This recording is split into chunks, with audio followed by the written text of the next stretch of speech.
Chapter 4. Don Quixote's friends congratulated themselves on their success.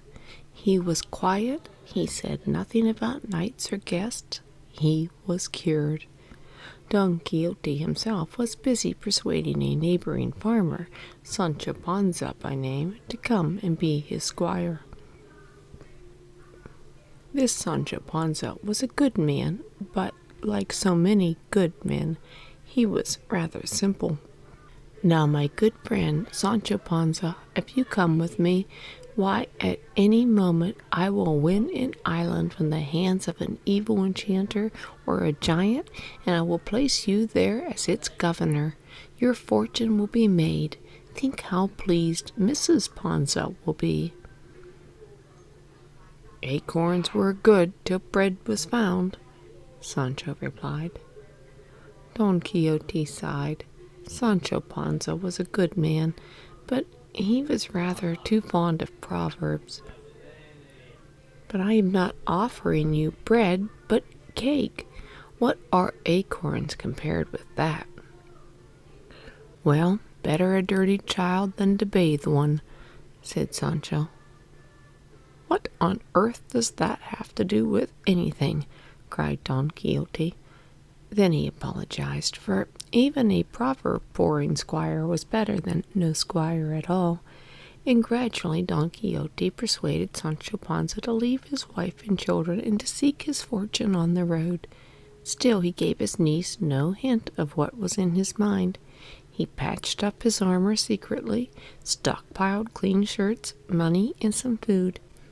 At last, one evening, the two slipped out of the gate and rode through the night to have several hours before anyone would come to look for them. Don Quixote rode Rocinante, and Sancho Panza was on his donkey. Sancho was, of course, as short and round as his new master was tall and thin. The first light of dawn was lightening the sky when Don Quixote grabbed Sancho Panza's reins. "Look there," he cried. "You may have your island this very day." Sancho followed the line of his master's lance.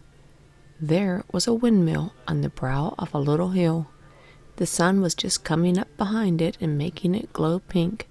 The miller had left the sailcloth on its sails during the night, hoping for a breeze, but they hung limply. "Master," he said, "all that gleams is not giants." "Coward!" roared Don Quixote, and he set his spurs under Rocinante's sides. They charged at a steady 3 miles an hour towards the windmill. As they approached, a morning breeze sprang up, and the sails moved gently round. The enraged Don Quixote saw the giant winding his arms, getting ready to attack him. "For the fair Dulcinea del Toboso!" he yelled. Rocinante lumbered into a trot.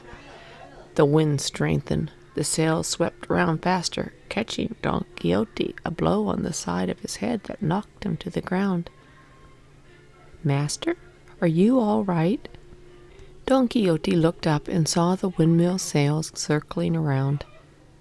"That cursed enchanter," he said. "He saw I was winning, and he turned my enemy into a windmill, so I would not have the glory. Your island, my friend, will have to wait a little longer." "Hope is the poor man's bread," said Sancho Panza, as he helped our hero to his horse. "Cast your bread upon the waters, and hope the ducks don't get there first." Don Quixote shook his head. Was it the giant's blow, or was his squire talking nonsense? He sighed, and they rode off into the morning sun. They rode peacefully on until, towards noon, just as Sancho Panza's stomach was telling its master that food was overdue, 2 clouds of dust could be seen approaching from opposite directions across the plain. "There's some good food," thought Sancho, for he realized that they were great flocks of sheep being driven along the roads. Soon he could hear the bleating of hundreds of hot and dusty animals. Don Quixote was lost in his own world of thoughts and enchanters, and heard and saw nothing until Sancho Panza spoke. "Look out, master, or we'll be caught in the middle." Don Quixote started. Into his mazed mind came the neighing of hundreds of war horses, the beating of drums, and the mockery of trumpets. Two great armies were approaching. That on the left he recognized at once as that of His High Majesty the King of Spain. That on the right was an usurping infidels. He set his spurs under Rocinante's sides and rode off at a slow trot, waving his sword and his lance. "Come back," cried Sancho Panza. "The sheep will trample you."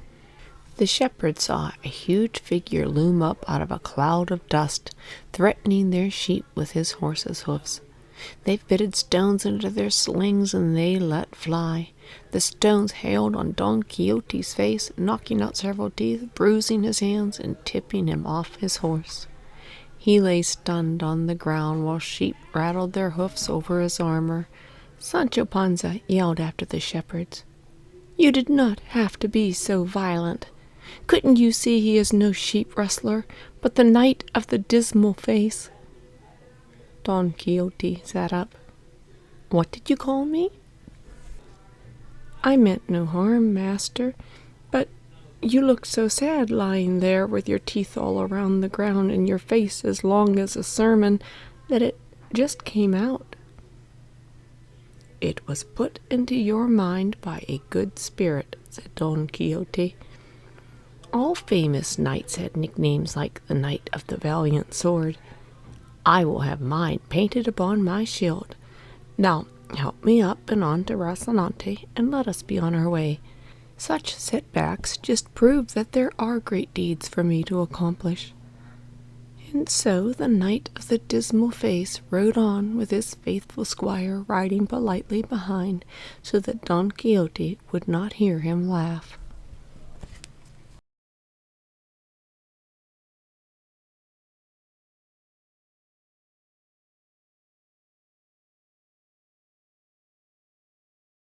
Chapter 5.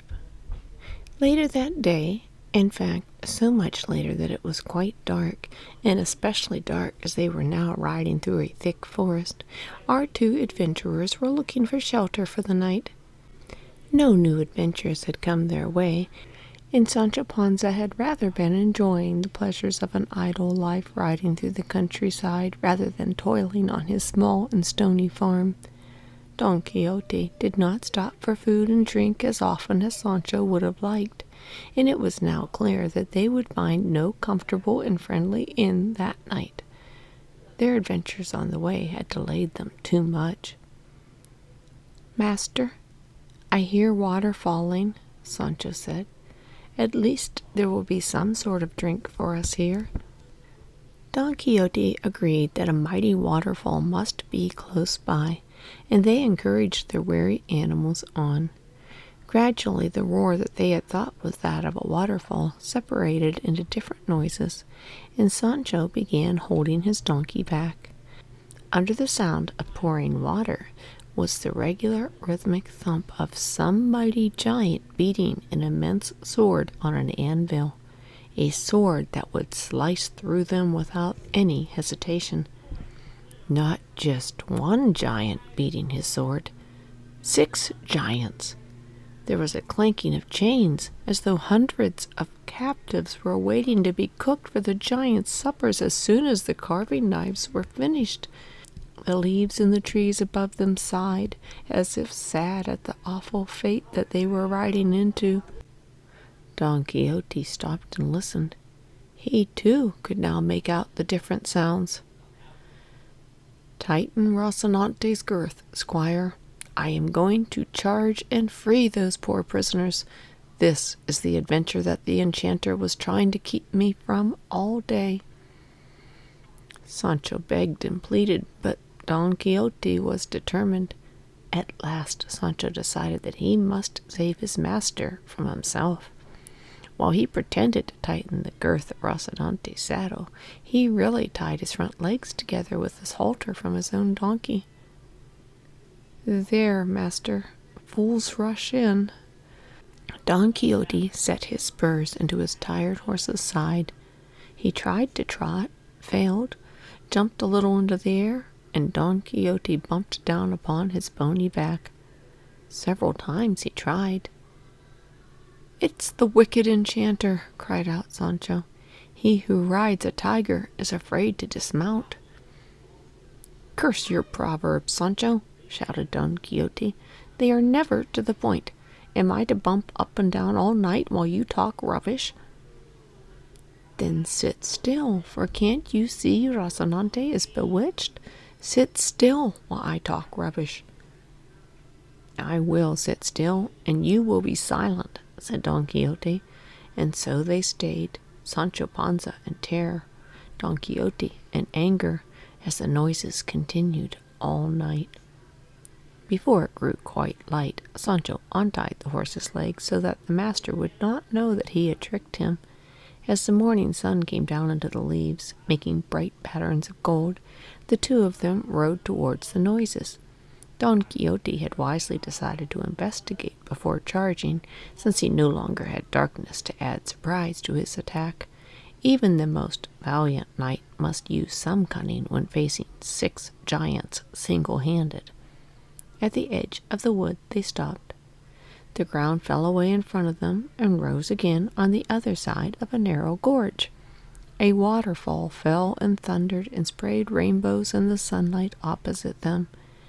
At its foot were a few cottages and a water wheel. A water wheel drove 6 great hammers beating out cloth woven from the wool of the sheep.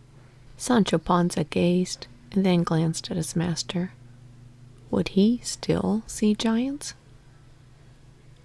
"We have been misled," said Don Quixote. "The enchanter has tricked us and made me look foolish. There were no giants." Sancho laughed in relief.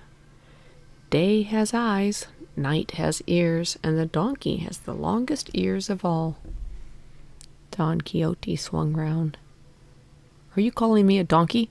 It was you who heard the giants first, and it was I who tried to ride against them. I did not skulk behind a bramble shaking all night." "You would burn your house down to get rid of the mice," muttered Sancho. Don Quixote would not go down to the houses, but rather turned his horse's head downstream. As they went, the sky clouded over, and the rain drove into their faces. Sancho thought longingly of his fields, of the rain soaking into the good earth. They rode on in silence.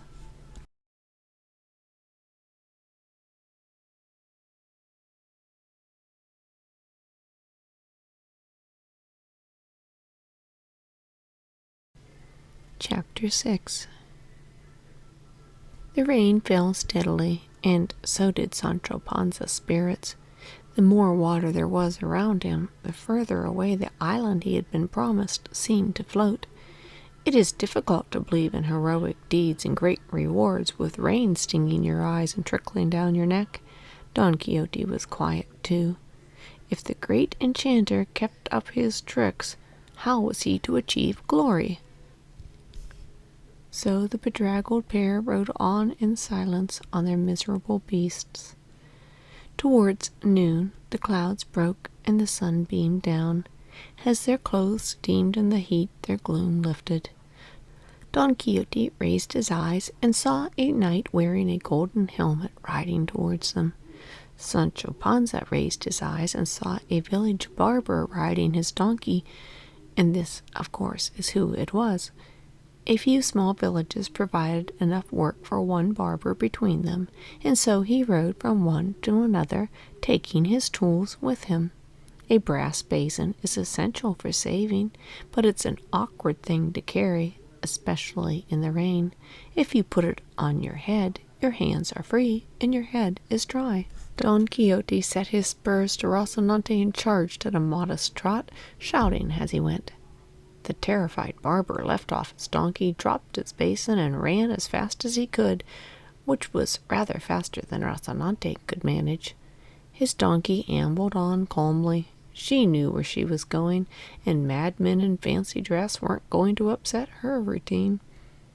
Don Quixote picked up the basin and put it on his own head. It was much too big for his bony skull, and he had to tilt his head right back to see anything from underneath it. pagan had a mighty head," he said to Sancho Panza. "He must have been half giant, and his jaw must have been like iron, for he has no visor on this magnificent helmet. At last I have a worthy trophy to send to my lady Dulcinea del Toboso as tribute." Sancho Panza eyed the rather dented brass shaving bowl and kept his mouth shut. "What I need now," continued his master, "is a captive to release whom I can send as messenger. And here the heavens continue to be good to me." Sancho Panza turned and looked amazed. There, indeed, on the road came a dozen men chained together round the neck. 2 guards on horses rode behind. 2 guards on foot walked alongside. These were criminals on their way to the king's galleys, where they would serve out their sentences, rowing his majesty's ships into battles against his enemies. They were a common sight on the roads leading to the sea, and wise men turned their backs and minded their own business.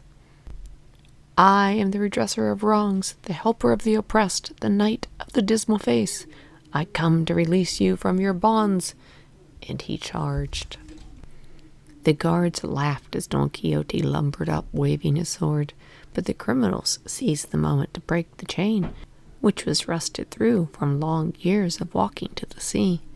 The guards stopped laughing as they saw the captives coming for them with pieces of chain whirling around in their hands. They were confused and uncertain who to attack. A few slashes with Don Quixote's sword and a few blows with the chain were enough to make them run off. Don Quixote reined in Rocinante, not a difficult job, and turned to address the freed criminals. "Go at once to the village of Toboso and seek out the most beautiful maiden, Dulcinea.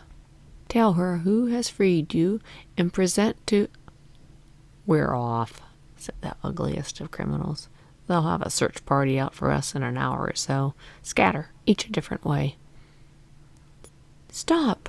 cried the distressed knight of the dismal face, seeing his triumph trickle away.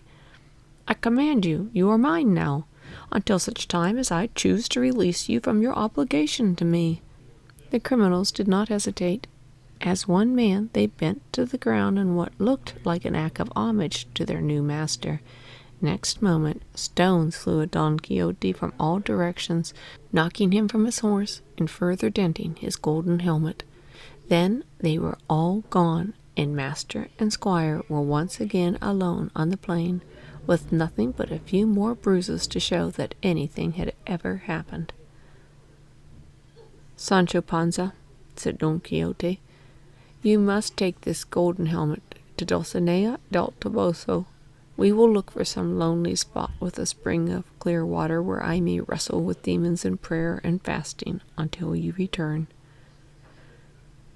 "If a donkey goes traveling, he won't come home a horse," muttered Sancho, who was beginning to feel that he was every inch as much a donkey as the one he sat on. They traveled onward, both brooding on what had happened to them that morning. Meanwhile, Don Quixote's friends had not forgotten him, and were even at that moment setting out to look for him.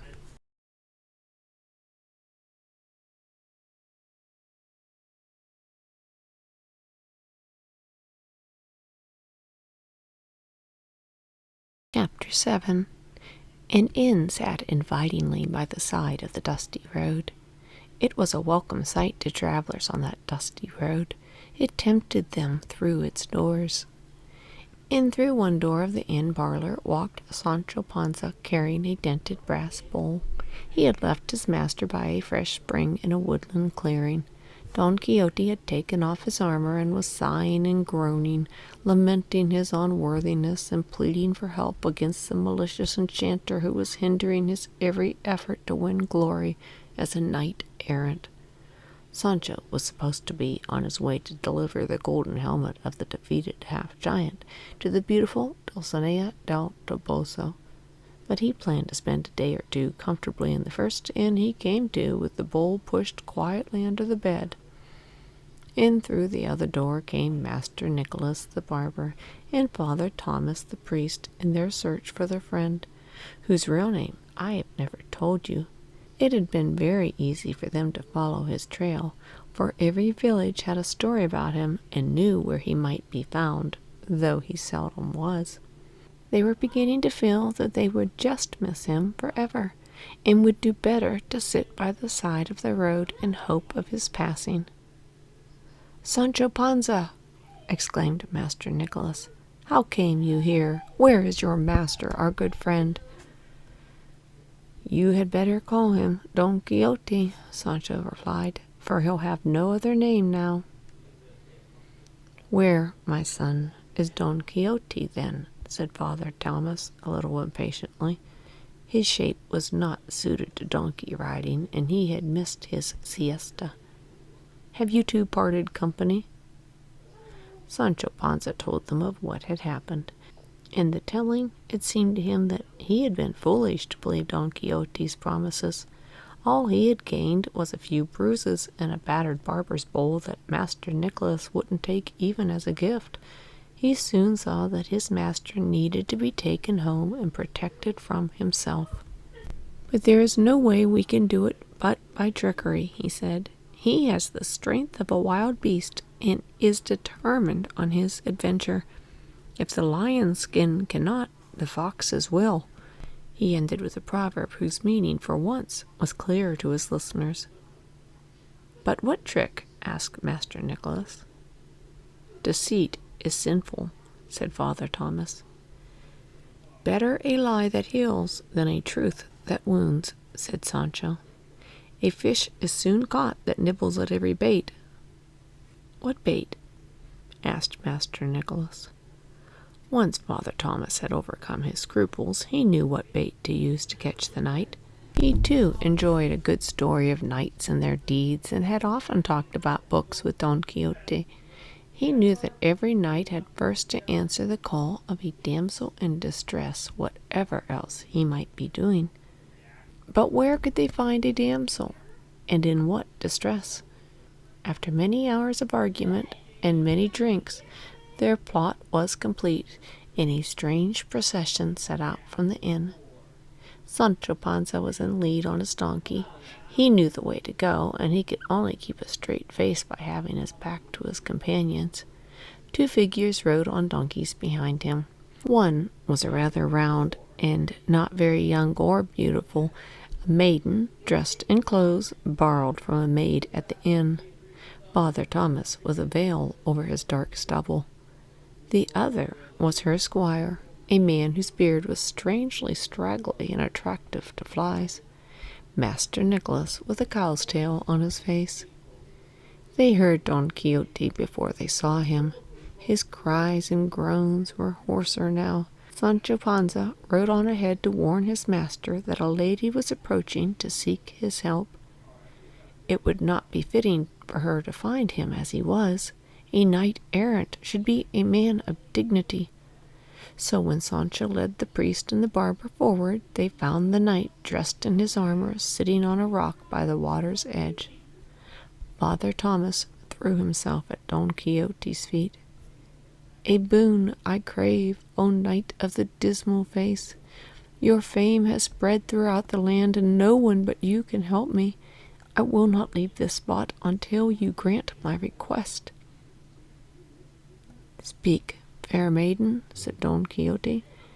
"As a knight, I must aid all damsels in distress. Tell me what troubles you."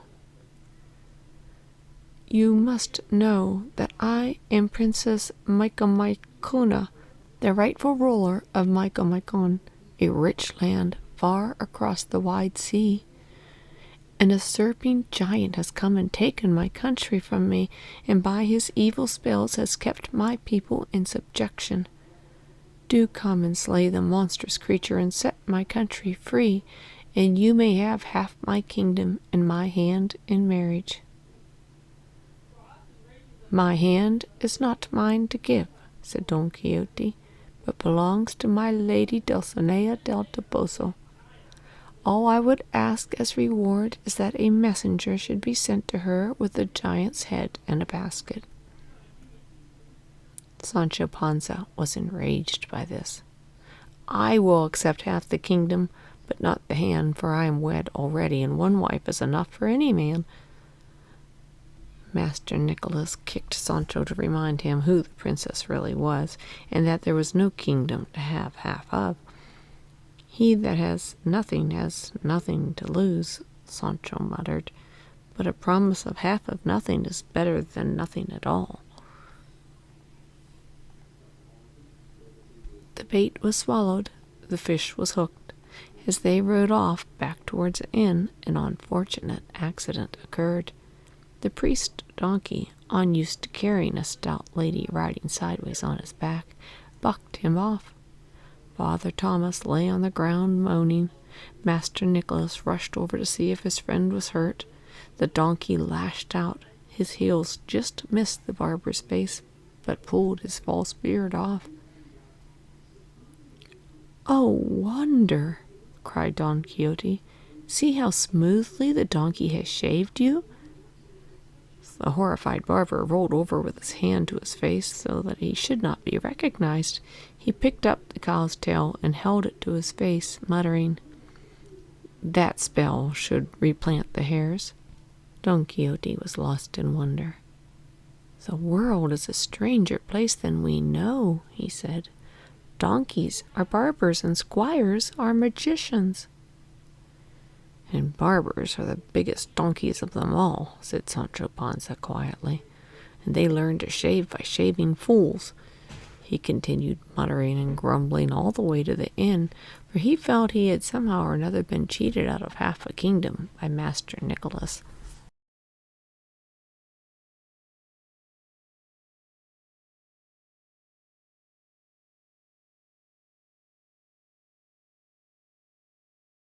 Chapter 8. They reached the inn without further adventures. Don Quixote was embarrassed when he recognized it as the castle in which he had been knighted, and which he had had to leave without paying, and in a dirty shirt. He was easily persuaded into bed early, while the rest of them relaxed over their drink, telling stories and becoming more and more cheerful. Sancho Panza's brain became rather muddled. He had spent days wandering through extraordinary events with his master. He was sitting opposite a priest dressed as a woman, and he had drunk rather too much wine. But he was a good servant, and he kept half an ear open in case he should be called. So it was that he heard the cries from upstairs, and he went to investigate while the other two were sinking into sleep. They were woken rather suddenly by Sancho Panza rushing back in. "Help! Help!" he cried. "My master has slain the giant. He has cut off his head. There's blood all over the floor. He will not stop, but is slashing and slicing him to pieces." Thomas the priest and Nicholas the barber followed him up the stairs, and the innkeeper followed them. At the doorway into Don Quixote's room they stopped. There was the knight, dressed in just his vest, his scraggly hairy legs and white bony feet, none of them too clean, hardly suited the sword he was whirling around his head or the crazed cries that were coming out of his mouth. The floor was indeed ankle deep in a red liquid. "My wine!" shouted the innkeeper. "He has cut my wineskins!" As they looked more closely, they noticed the top of wineskins hanging from the beam at the foot of the bed. On the floor were empty skins, and there was a strong smell of fresh red wine. They noticed also that Don Quixote's eyes were shut. He was walking in his sleep. The innkeeper splashed through the wine lake and struck Don Quixote repeatedly and screamed, "You are nothing but trouble. Last time you paid me nothing and attacked my guest. This time you've destroyed my best wine." Sancho Panza managed at last to hold him off. The blows woke Don Quixote, and he looked around. "There, gracious lady, I have slain the giant for you. I must now guard the castle, in case any of its accomplices try to avenge an attack before dawn drives them off." He dressed himself, walked down the stairs, and out to the stables as calmly as if off for a visit to his orange grove. They watched him go, amazed by his quiet conviction. Sancho Panza turned to the priest.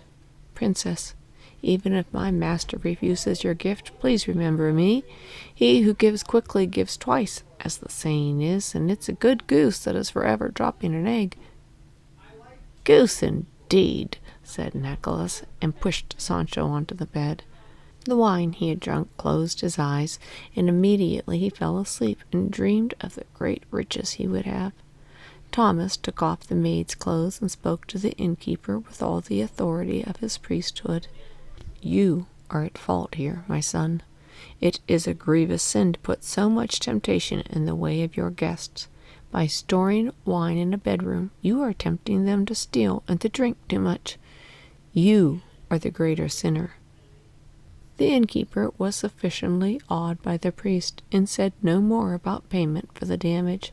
He went off brooding on how to be avenged on Don Quixote, taking the maid's clothes with him. He found the woman looking out of a window at Don Quixote riding Rocinante slowly round the inn. It was full moon, and they cast long black shadows on the ground. The innkeeper began to shout abuse out of the window, but the maid stopped him. "There are better ways than that," she said. "Fetch me a halter from the stable, and then stand back out of sight." Next time the knight passed below the window, she called out gently to him, "O knight of the dismal face, a damsel craves a word with you." Don Quixote stopped Rocinante under the window and looked up. "I am indeed that knight, and I am sworn to help all ladies. What is it that I can do for you?" "Let me just kiss your hand, most noble slayer of the fearsome giant. You must know that I am pledged to the beautiful Dulcinea del Toboso, and can accept no favors of any other lady." "Let me then admire the strength in your hand, most powerful knight, that I may tell all who pass by this castle of your great might." Don Quixote felt that this he could allow, and he reached up his hand. "I cannot reach," the maid called down. "Stand on your mighty, broad-backed war-horse." Don Quixote stood up on Rocinante's bony backbone and reached up his hand. The maid held it and slipped the halter over the wrist, pulled it tight, and passed the other end to the innkeeper. He tied it to a bedpost, and they both tiptoed out and went to look out of a downstairs window. There was the knight stretched up, balanced uncertainly on Rocinante's back. "All I need to do now is to remove that horse," said the innkeeper. "But I'll leave him there a while and get some sleep." Don Quixote realized at once that his old enemy, the evil enchanter, had caught him in a trap. As long as Rocinante did not move, he would be uncomfortable but safe, and his horse was not normally a frisky beast. He must keep quiet and wait for morning. When Sancho Panza came out yawning and rubbing his eyes to call his master to breakfast, Rocinante heard his voice and ambled towards him. Don Quixote slid off and was left hanging by one wrist. He yelled for his squire, and Sancho came running, but stood there open-mouthed. "Give a man enough rope and he'll hang himself," he said, amazed. "Stop your confounded proverbs and cut me down," shouted Don Quixote. "My arm will soon be off." "Have you not heard the proverb, 'Stretch your arm no longer than your sleeve'?" asked Sancho. Suddenly Don Quixote slid in a heap to the ground. The innkeeper had untied the halter, fearful of trouble from Thomas the priest if he found out what he had done. Sancho helped his master up and led him into the inn. After the troubles of the night, Don Quixote retired to bed again and fell fast asleep.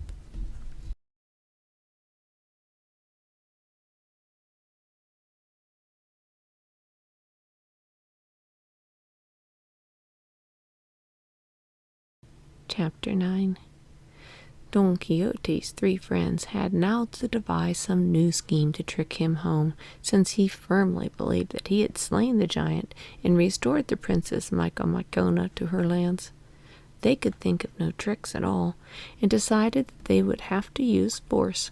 They hired a cart and constructed a cage out of branches on it. Then they put masks on their faces so that he would not be able to recognize them, and quietly tied his hands and feet together as he slept.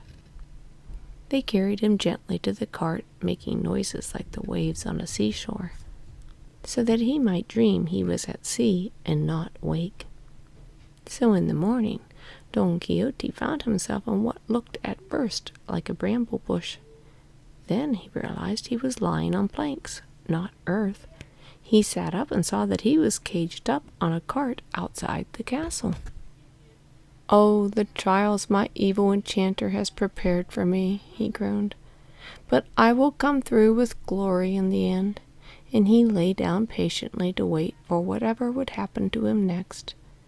What happened next was that 3 men came out of the inn and walked towards him. They were all wearing masks cut from old cleaning rags, and they were all silent. One of them, whose shape and size reminded Don Quixote rather of his squire, pushed some food and a jug of wine through the sticks towards him. Rocinante and Sancho's donkey were tied behind. 2 masked men mounted donkeys and rode beside the third, who sat at the front of the cart to drive. "Who are you?" said the knight. "Whose orders do you obey? Where are you taking me?" But there was no reply from anyone. Don Quixote bounced around the floor of the cart, trying to protect the worst of his bruises. The branches did provide some shade, but the warmth and all the adventures he had had soon lulled him to sleep. So it was that he did not realize at first that he had been brought home. A bag was placed over his head, and he was led from the cart into a house, up some stairs, and pushed into a room. He heard the door locked behind him. He stood for a moment, waiting to see what would happen. Nothing. There were sounds from the other side of the door, footsteps, voices, some of which sounded familiar. He carefully pulled the bag off his head. He was standing in his own room. A candle stood invitingly by his bed. He took off his armor, climbed in, and thankfully fell asleep.